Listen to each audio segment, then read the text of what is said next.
those southbound at the traffic eastbound between junctions 25 actually snarled up. The M4's affected. The road has been closed since around 2 o'clock this morning after Tonight on Dispatches, jams today and even more jams tomorrow. Oh, the congestion's horrendous. It's been getting steadily worse for the last 5 years. 5-minute journeys are like half-an-hour journeys. I mean, the traffic is unbelievable. If nothing's done about our transport system, we will get gridlocked cities, we will get gridlocked motorways on almost a daily basis. And it's not just the traffic. They say I'm a terrorist and I lead a terrorist group. The only things we terrorise are the government's cash machines by the roadside. It's the speed cameras, the parking tickets and the £1 billion we pay in fines every year. We got 365 fines during a 2-week period in August. This is about raising revenue to fill the black holes in Council's budget. Tonight, Dispatches investigates a nation in a rage with its roads.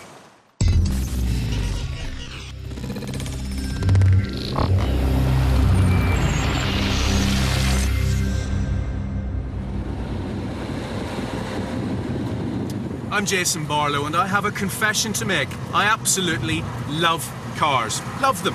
From the minute I passed my test when I was 17 to this moment right now, they've been central to my life. I even make my living writing about them.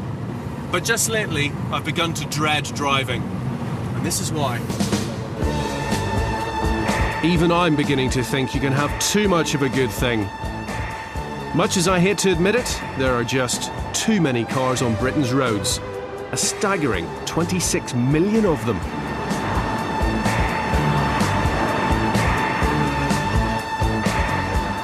Quarter past 12, Friday lunchtime. It's not even the rush hour. Here in Britain, traffic travels slower than anywhere else in Europe. Here we are, ground to a complete halt. What's it going to be like in 20 years' time when the number of vehicles in the UK is expected to have increased to 34 million? And we stop again. There's simply too much traffic for this road. Do we need another lane on this side and another lane on that side? Do we need another road? Or do we all need to just wise up? I think transport has been one of the government's single biggest failures. Government schemes that allow people to drive on the motorway hard shoulder simply smack of desperation. It's going to take more than that to get us all moving again. Parallel to the road we're currently sitting on, which is the M6 as we approach Birmingham, there's the M6 toll road, which is probably largely empty. Now, I've used that quite a bit, and I'm personally quite happy to pay.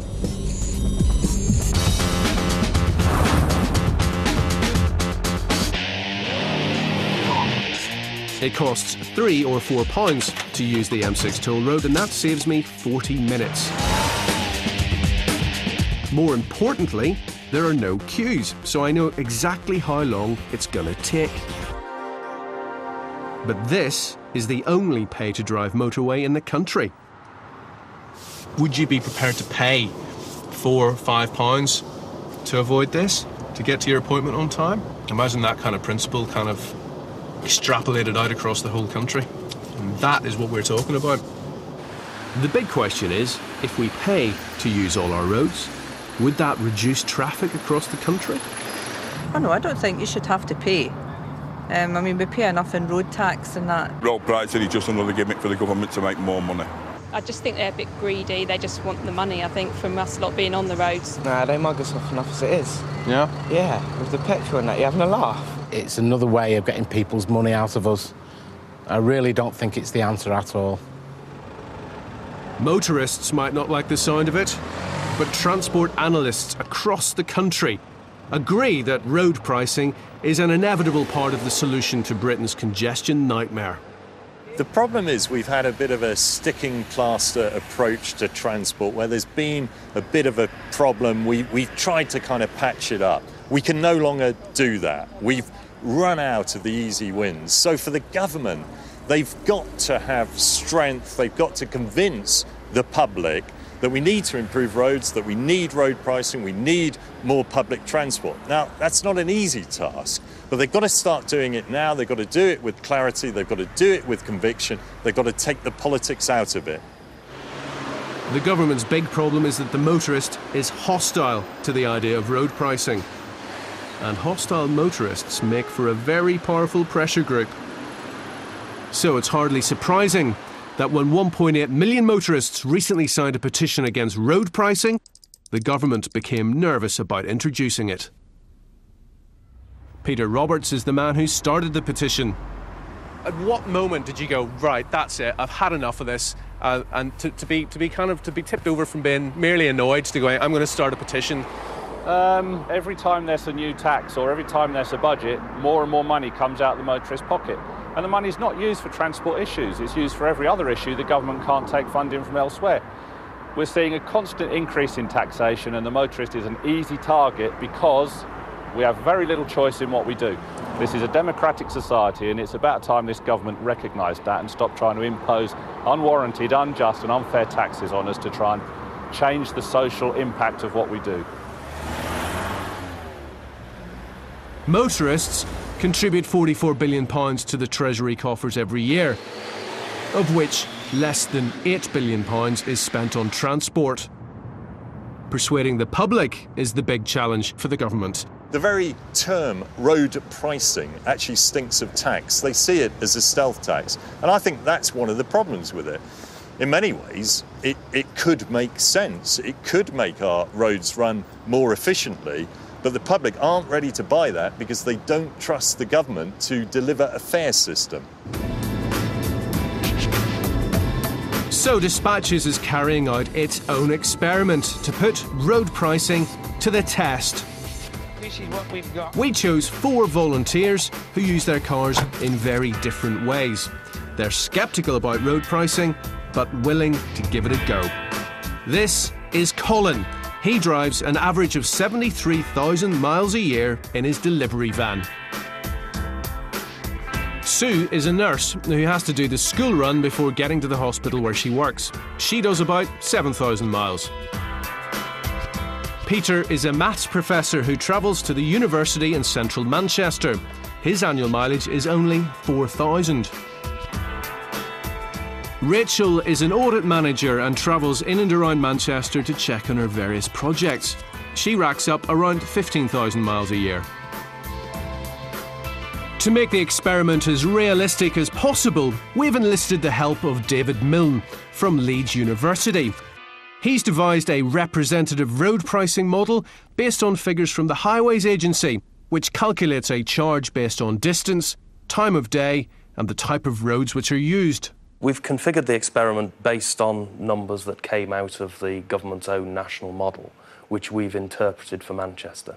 Can you, as simply as you can, because it is quite complex, just explain how that's going to work? The basis of the system is that people should get charged more for travelling during congested periods. Mm-hmm. So what we've done is devised a system where the city is divided into zones and particular times of day. OK, so this red area here, between the hours of 8:30 and 9:30, say Monday to Friday, yeah? Mm-hmm. I'd pay 84p per mile. That's about right, yes, under this model. The 4 cars will be fitted with a black box, and the latest satellite tracking technology will show their positions and record details of their daily journeys.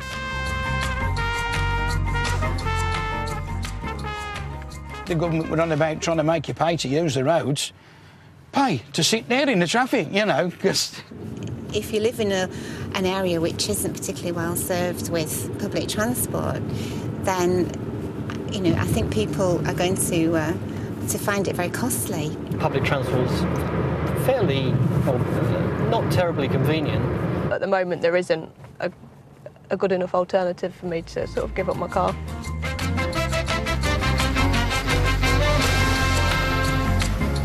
We'll return to our volunteers later in the programme, although we'll still be tracking their every journey. National road pricing is still a long way off.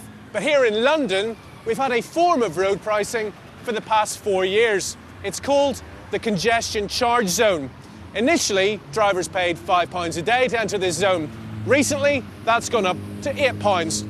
Overnight, traffic in central London fell by about 20% and traffic congestion fell by a similar amount. And that was exactly what was intended. It was what it was supposed to do. And now in central London, journeys are substantially faster and more reliable, and the buses are much better than they would have been without it. But not everyone is convinced. David Tarsh argues that journey times are just as bad, and now you pay for the privilege. If you forget to pay the congestion charge and you remember the next day, it's £10. If you forget and you remember 2 days later, you're too late, it's £50. And it doubles and doubles after that. It's quite possible that the cost of having a little memory lapse about driving into London would end up with you being more punished than if you committed some kind of a crime, like a theft or an assault. It's completely out of step, the level of punishment for innocently forgetting to pay the congestion charge. Good afternoon, Percy Bowers. Shop owner Jane Morris is another critic. She reckons that congestion charging in London has definitely harmed the city's business community. All these people who make things for me all live out of London. So every time they come, and most of them come and visit me once a week, they have to pay the congestion charge. So all those prices, they put it on top of their prices to me, and everything, all the prices are just edging up. A lot of shops have closed, but I'm determined I won't be closing, and I'll go out and get the business. The consensus amongst traffic experts is that the scheme is a success and has become the basis for government plans, announced last week, to introduce similar schemes across the country. Manchester looks like being the next city on the list, but there are already dissenting voices. Hi, my name's Sean Corker. I'm from Manchester Against Road Tolls, and we're taking around a petition about the congestion charge. Evening, Sean. Good evening, Jason. Sorry I'm late. No Stuck in traffic, would you believe? It's a nightmare out there. I don't believe it. Interesting sticker in your car there. Stop the toll tax. What's that all about then? Yes, the council have this harebrained scheme to charge people to drive to work. So we started an organisation called Manchester Against Road Tolls. Mm-hmm. The government has offered them a bribe, basically. They, in return for finishing off the Metrolink, to give them some money to finish the Metrolink off, then Manchester has to put in place a congestion charge. It's another money making. Taxing me to walk down the road soon. Well, don't say it too loudly, or they might get ideas. The problem is the motorist distrusts the government to resolve our transport issues. In part 2, we'll be finding out why. Here we go. Now look at this phasing of traffic lights. Red in every single direction. Red in every single direction. I can cross on a diagonal.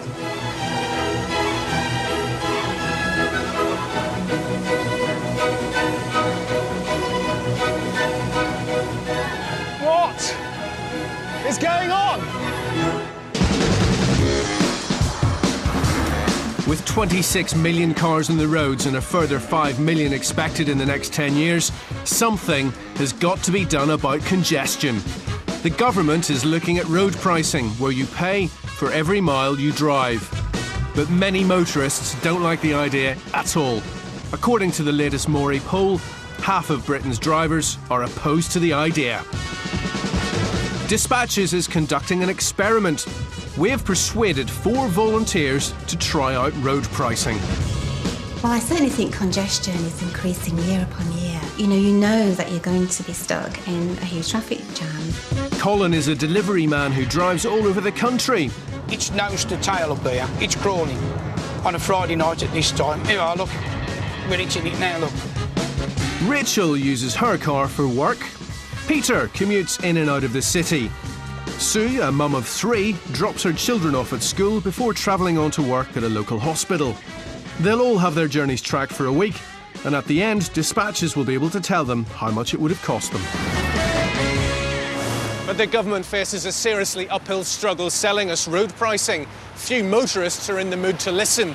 New traffic offences and parking restrictions and increasingly heavy fines have left many drivers feeling victimised or even criminalised. I just feel, like I've got something slapped on my head that says criminal. And it's all right, the lady in there saying, well, you're not. But you are, because I have broke the law. And it's... I'm sorry, but I have broke the law, haven't I? 2 million speeding tickets last year alone. Some people have been pushed over the edge.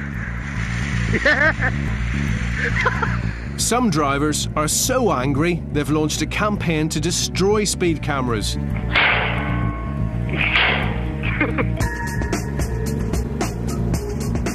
Meet Captain Gatso, leader of an organisation called Motorists Against Detection, which claims to have destroyed more than 1,000 cameras.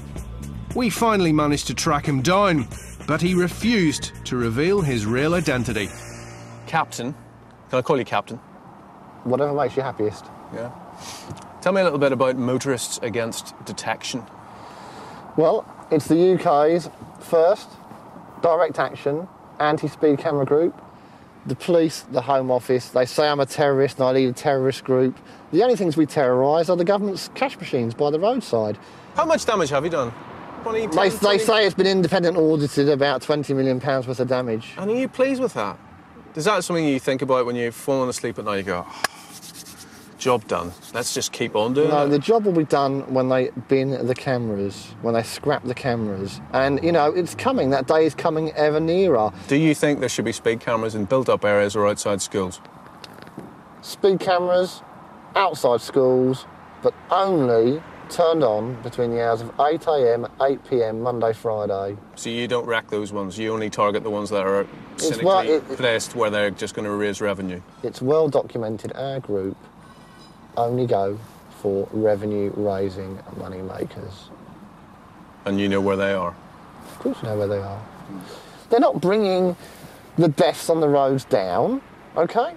And people are still losing their licences and livelihoods. Nothing's improved. But that's because they're breaking the law by going too fast. No! They wouldn't be triggering speed cameras if they weren't going fast past them. Speed is only a number. Don't stare at me like that. But it's not just militant motorists who are suspicious of the motivation behind speed cameras. Even some local councils have started asking questions. Elfyn ap Rhys is the deputy leader of North Somerset Council. Earlier this year, the council decided not to spend all of its road safety money on speed cameras as it had usually done. There's no doubt that in the past, some speed cameras have been put in places where they're really not necessary.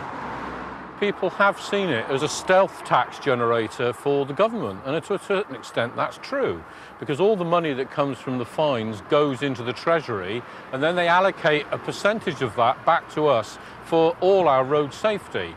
We would rather use the money that the government allocates to us from the fines in more practical ways where we think that will be of more use.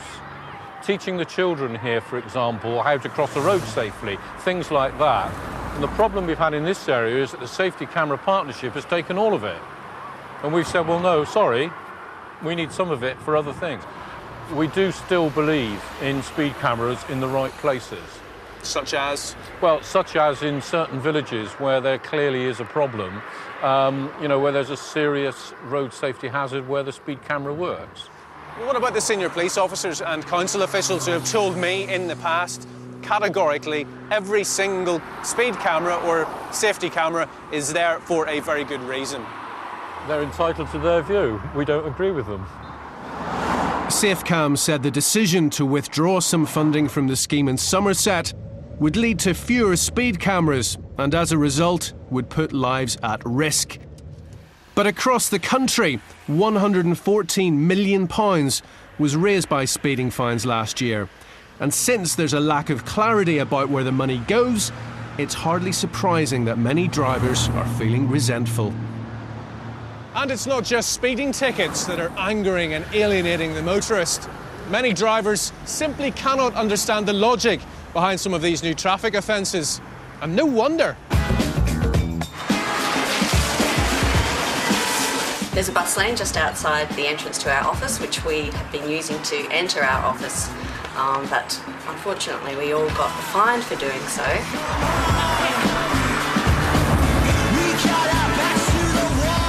I've got 9 identical fines. I've got 4. I've got 7. I received 3. I received 8 in 2 weeks.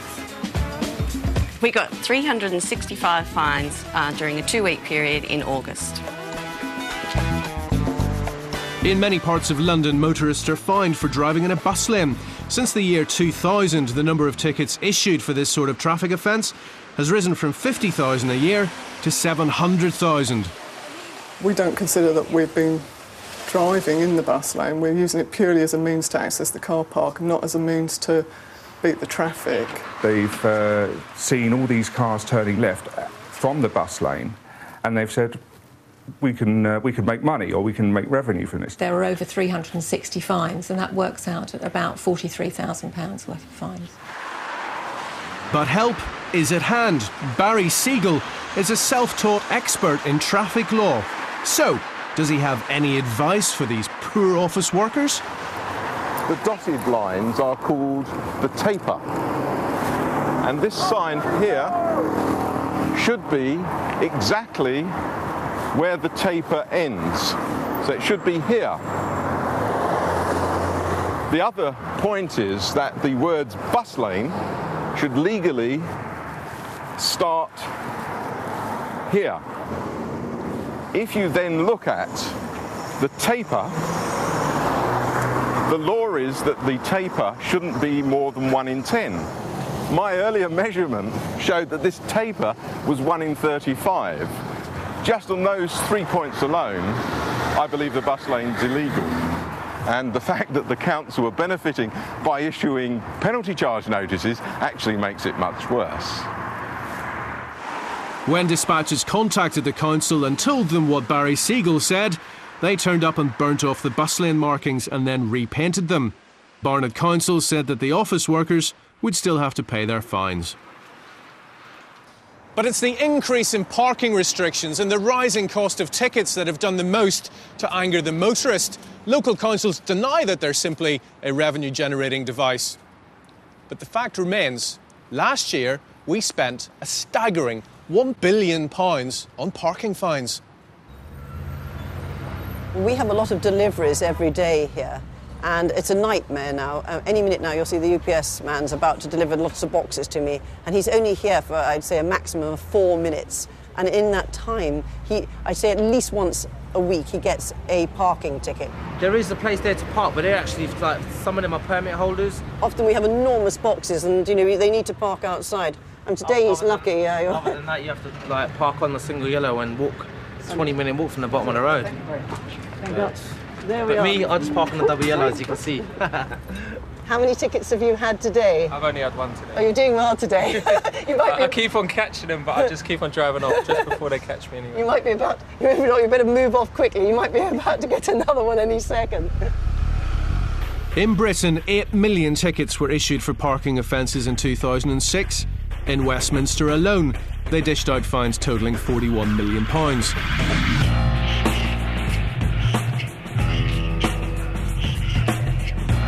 No wonder the motorist feels persecuted. But 2 men have decided enough is enough. Meet Neil Heron and Simon Armitage. They've made a business out of challenging the legality of parking tickets. Motorists across the country were being abused by the local authorities, who now see this as a stealth tax. It's a revenue raiser, and it's gone past parking enforcement, and it's not fair and transparent parking enforcement. This is about raising revenue to fill the black holes in council's budget. And when you've got little David, who's the motorist, against the Goliath of a local authority with as much ratepayers' money as it wants to use and fight the whole process. I mean, if I have to go to adjudication now, the local authority turns up with a barrister or a QC for a parking appeal. They've become so successful, they claim to have had some £250 million worth of tickets overturned. The public are very much in the dark about their rights and the legalities of the whole system.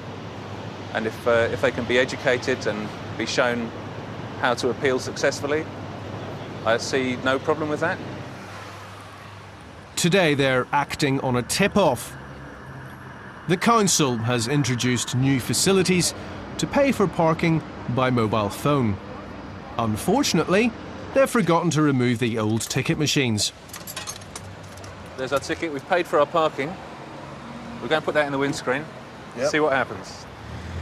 Motorists parking here have been getting penalty tickets simply because they've used the old machine rather than paying by mobile phone. This machine should have actually been ripped out. Right. But they've left it in, and then people are still buying tickets. Right, so we've witnessed people here today actually putting money in the machine, believing that they can pay and display, and then they've been getting a ticket off you guys. So if you can get on your radio to your boss and say... Well, this has been reported. It has been reported? It has been reported. I'm not going to move the vehicle, so if you would like to issue a ticket... No?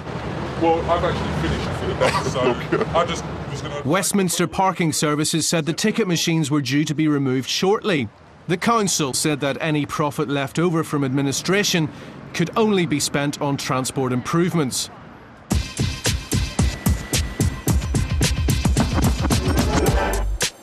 In Manchester, they've realised that persecuting the motorist was doing little to reduce congestion in the city. So, they've adopted a more softly approach. The only way you can tell you to go is play in the loading bay if you're going to be 5 minutes, no more than 5 minutes, but... All right then, mate. Yeah? Did you just direct him into a loading bay? Yeah, if he's only waiting for someone to come out of the building, instead of like keep driving around the block, because what I'll do now is I'll probably log him in there, and if it's any longer, we'll have to come back and issue. It's better than staying on WR lines, where there's no stopping at all, you see. Whereas in the loading bay, you get a bit of extra time just to... The chances of finding someone doing your job in London who would, A, be as nice as you are, and B, go, no, but you can just park over there in the loading bay, are absolutely zero. Really? Yeah. You might be on the verge of getting a ticket. Why am I excited? I don't like traffic wardens. Nothing personal. We're not that bad. Not in Manchester, you're not. Yeah, it's my other way now, so I have to come back in 5 minutes. If you're still here, we'll have to issue a ticket. Right, let's go and see what these guys are up to then. Yeah. So he's all right there for, what, 3 hours? 3 hours. In Manchester, the council has stopped clamping cars for simple parking offences. A lot of the boroughs in London, it's about they incentivise their traffic wardens, their parking enforcement officers, don't they? So they stand to make financial gain out of it, and that's not the case here, is it? No, in Manchester, no, we're not on a quota or anything. We just get paid by the hour, and that's basically it. We don't get any bonus or anything. We just get paid normal. It's your job, really. It's not to inconvenience and make money out of motorists. It's to kind of enable to keep the traffic moving, yeah. To reduce congestion, ultimately. Yeah. Many other local authorities have come to a similar conclusion and realise that if you want to keep traffic moving, you've got to work with the driver rather than against them. I have absolutely no doubt that it's because the British public is so fed up with punitive parking and speeding restrictions that it won't listen to government's plans for road pricing. The government have had a feasibility study about national road pricing. They've talked about national road pricing. They see it as a policy objective, but they're not really upfront about it because they're very concerned that the public in general don't really like the idea. The problem for politicians in all of this is to put together a deal in the round, which the motorist and freight users can judge. So they have to explain it's not just about pricing. It's about pricing together with other things, like a reduction in fuel duty perhaps, like a significant increase in public transport, like an increase in road capacity, all of which go together. If you don't explain that, it just looks like another tax, and that has been the reaction of motorists. So how are the Dispatch's road pricing volunteers getting on? For the last 4 days, we've been tracking their car journeys.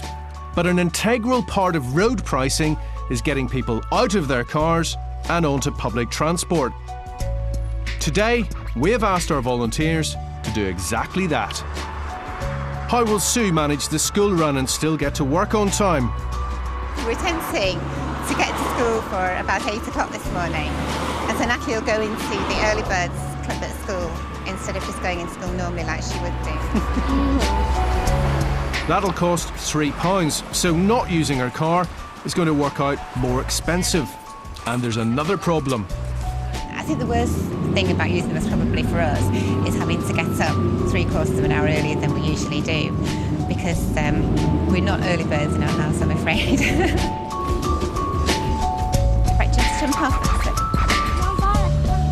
This is the school here, so the gates are still locked, and the school, I don't think the school's open yet because we're actually 10 minutes early. I think it's the first time this has ever happened to us.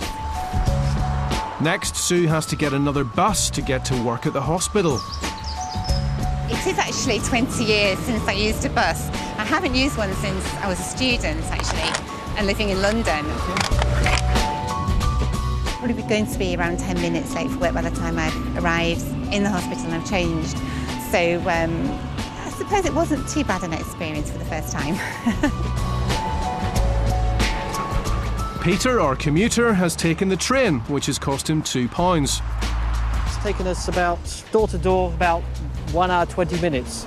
So that would compare with probably about half an hour if I were to do this journey in the car at this time of day. So it's okay, but I think I'd still vote for the car. But Rachel is having to get 2 buses to take her across town.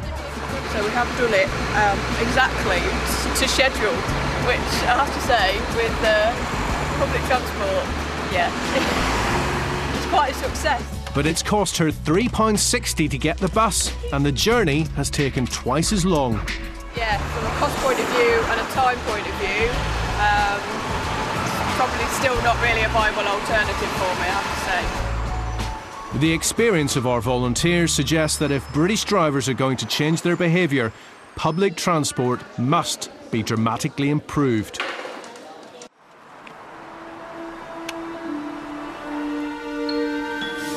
This is probably the most effective way to reduce the number of vehicles clogging up our roads. In Manchester, this is the 10,000th car destined for the crusher. Most cars here are destroyed for non-payment of road tax or because they've been abandoned. But in London, they're already crushing about 60 cars a month that belong to drivers who don't pay their congestion charge. Perhaps if you really want to manage traffic, a degree of force is the only answer. It works in Singapore.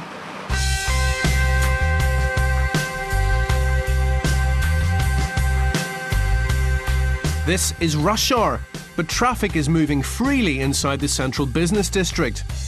That's probably because Singapore operates the world's toughest road pricing scheme.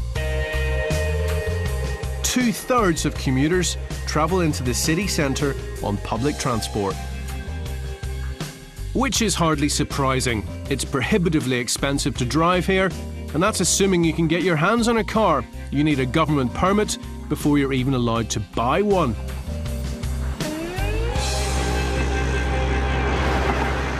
My husband has a car, and it's expensive because you have to buy the certificate of entitlement, and that varies from class to class of cars. The bigger the car, the usually more expensive it gets, and it's on a bidding system, so it can go up to tens of thousands of dollars just for the right to buy a car, after which you buy a car. And for the amount of money I paid for my Subaru in Singapore, I can easily buy a Merc in the States, and a nice 2-door SLK at that. Singapore has also introduced an electronic road pricing system, or ERP. This is how it works. It requires every vehicle in Singapore to be fitted with an in-vehicle unit on the windscreen. You have to have a stored value card inserted into the in-vehicle unit. And as you pass through the gantry, a certain amount of money will be deducted from the stored value card. And this charge varies according to the time of day that you enter the central business district, as well as the location. Traffic flow is checked every 3 months, and if a road gets congested, they charge you more to use it. Our ERP system is a 100% enforcement system. We have cameras on the gantries to take pictures of cars that don't pay or do not have enough balance on their card. We can identify those cars by the number plate through the pictures, and we'll find them.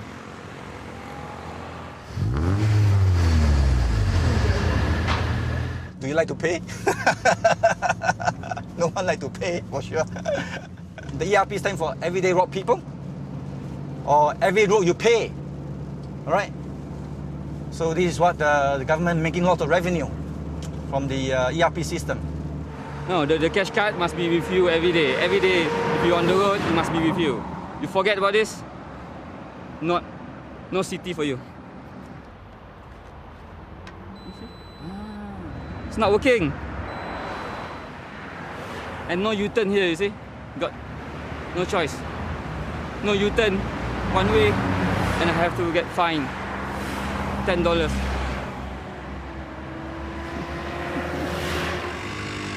And if he doesn't pay his fine, he could be sent to jail. The authorities in Singapore have pressed ahead with road pricing despite stiff opposition. They've introduced a scheme over there which very few motorists in this country would really tolerate. But something has got to change, and the government knows it. Just 2 weeks ago, they issued a report that admitted as much. All they've got to do now is get the motorist on side. Here in Worcester, the government is using Brian, a travel auditor. It's Brian Penton's job to ease people out of their cars and onto their bicycles or public transport. Sustrans joined the movement. Why would I want to do that? As the name suggests, sustainable transport.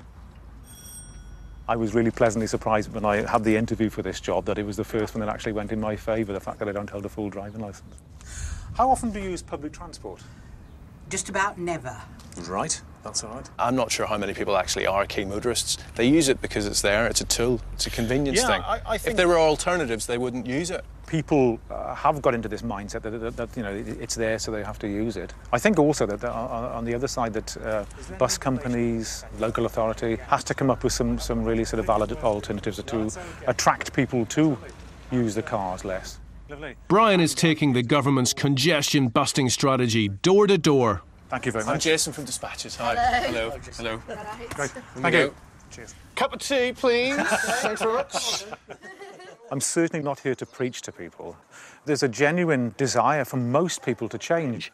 The whole idea of getting involved in a kind of sustainable transport kind of programme, you're up for that? There's a chance that we have to walk, or we can walk, we'll walk, or we'll use local transport. It seems to me that they're embracing the whole concept here. Yes. Or is everybody as kind of as easy to convert as these two? Certainly not. No. I'm just sort of. There are no cars in the driveway either. Where it's are they? It's on the side. The government has recently shown itself to be very keen on the idea of individual travel planning or soft travel demand management. And the evidence so far is that it does make a difference. Perhaps about 10% or 12% of car journeys might be taken off the road. So it is useful, but it's nowhere near enough in the long term to deal with a situation where we're going to have 40% more demand from cars to use the road network. There really isn't much point trying to persuade people to use public transport unless there are decent alternatives available. And that is the catch-22 for anyone trying to deal with congestion in Britain today.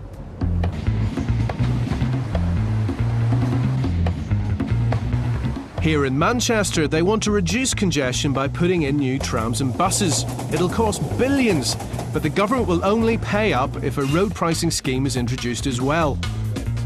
Local Transport Supremo Roger Jones is one of the people behind the Manchester bid. What we are actually trying to do is change people's behaviour, which is very difficult because the car driver naturally says to me, well, you're just against car drivers, and I keep saying to them, well, I've had a car since I was 17, and my daughter has a car, my son has a car. I'm just like any other family, and we're certainly not against cars or car drivers. What we would like them to do is they do in Germany and other countries. We'd like them to use the car more at weekend and on the evening, and when it comes to going into work every day in rush hour, we'd like them to use public transport. But is it fair to say that you need to introduce congestion charging to fund the expansion that you're talking about in the public transport infrastructure? Well, it's certainly true that if we do the two together, then we not only can have government money, we can also borrow against the money we will receive from the congestion charges. So the two do go hand in hand, yes. I think the government is so concerned politically about a national road pricing scheme that they're trying to get it introduced via local authorities. So local authorities are being offered large sums of money to improve public transport if they also invest in a pricing scheme. So perhaps it is a kind of Trojan horse for road pricing on a national level. It's time to return to our experiment. Over the past week, we have been monitoring the driving habits of these 4 motorists. With the help of our expert, we're now going to find out if road pricing really could change our drivers' behaviour. Let's assume that as a result of this, 1 out of the 4 decides to fundamentally change their behaviour. Is that enough to make a difference? I think if that was repeated across the country, particularly in the case of a commuter who travels to the city centre, for example, then yes, that would make quite a significant difference and would be considered as quite a success by politicians. It's time to give them their bills. Ah, Sue. Are you stuck in a traffic jam or something? Congestion problem? OK. Colin, that is your bill. Peter. Rachel. Sue. And this is how they've been calculated. So this is White Van Man, and this is the first day we were monitoring him. What can you tell us about his journey on this day? Well, he's travelled 737 miles and got charged a little over £5. He started off at 4 in the morning. Now, at that time, we would expect the roads to be pretty uncongested and therefore a very low charge level.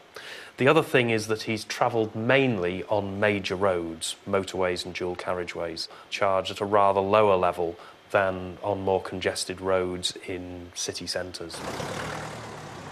With his high mileage, Colin might be interested to know that in order to make national road pricing work, experts believe that the government would almost certainly have to sweeten the pill by reducing the duty on fuel. If this happened, would some of our volunteers actually be better off? This is Sue. She's our school-run mum. She does very little travelling within the red and blue zones within the city, and that means she doesn't get charged a tremendous amount. Right, David, Peter Duck's final bill. Now, this one is interesting because he is our business commuter and, well, based on this, I think he stands to lose rather than gain. Yeah, I think that's quite possibly right. And the reason for that is that he's done a significant amount of his travelling within the red and blue zones, which means that he pays more per mile than most of the other participants. And this is exactly the sort of person whose behaviour we'd expect to see modified. That's right.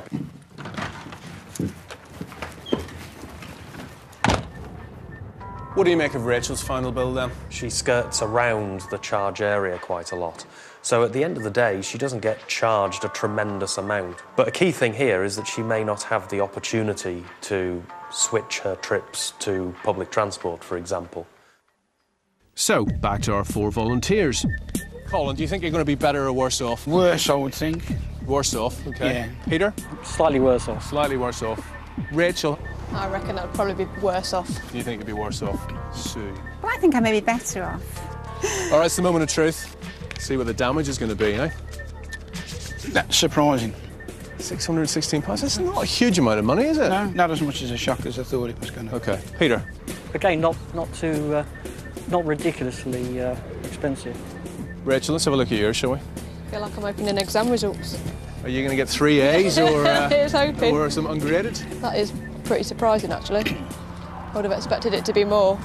Sue, let's have a look at yours. That's more than I thought, actually. You thought that's more than you thought it would be? That's, yeah. Comparing with other people, perhaps do much more mileage than I do. So, now that they've had a taste of road pricing, do our volunteers think that the government should introduce it? Well, I think, yes, providing the money is put back into public transportation. You've got to get that public transport integrated system in firstly, otherwise I just think you're going to lose sort of the trust of the general public. I don't agree with it. Why not? From the transport trade, the ones that go into the centre of the city have got no blooming option because that's where they work. That's where they're delivering the parcels to. Peter? Yes, as exactly as Sue said, providing all the money that is generated goes into improving public transport. The money will never go to where it's supposed to go. as we all know. And I don't really think it'll work. I suppose I'd be prepared to pay a lot more than this, really, before I could leave my car at home. So despite their initial reservations, now that they've tried out road pricing, 3 out of 4 of our volunteers think that a scheme like this could actually work, with conditions. That's a result that should encourage the government to be braver about pursuing it. But if they're going to win over the cynical motorist, and there are lots of them out there, then they need to sell it better. We've already paid our road tax and fuel duty, and a lot of drivers would argue that they don't get enough in return. If you actually say to the motorist, is it fairer to pay as you go rather than just pay your annual road tax or your fuel duty? The majority of motorists actually agree it is fairer, but it just depends how it's done.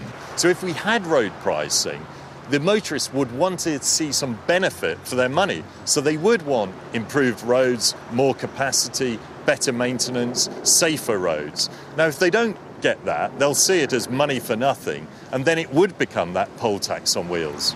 The government really have to face up to the big issues. If they are not able or willing to introduce national road pricing, one understands it's difficult, and not willing or able to invest in substantial more road capacity, what they're saying is traffic congestion will get worse and worse. And I think sooner or later they will regret that. And they won't be the only ones. If the number of vehicles on our roads is really going to increase by 30% in the next 20 years, well, it's clear something's got to give.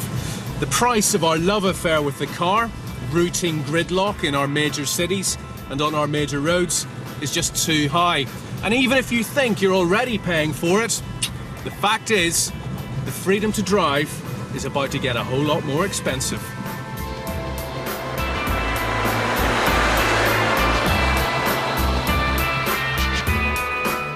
In a statement, the government said, "No decision has been taken on national road pricing.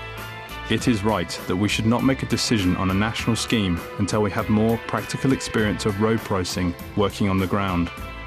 We are working hand in hand with local areas on their plans for road pricing schemes." One of the world's most iconic companies comes under scrutiny in the next dispatches. Mark Thomas on Coca-Cola on Monday night at 8. Next tonight, one of 4's most iconic programmes, It's Countdown.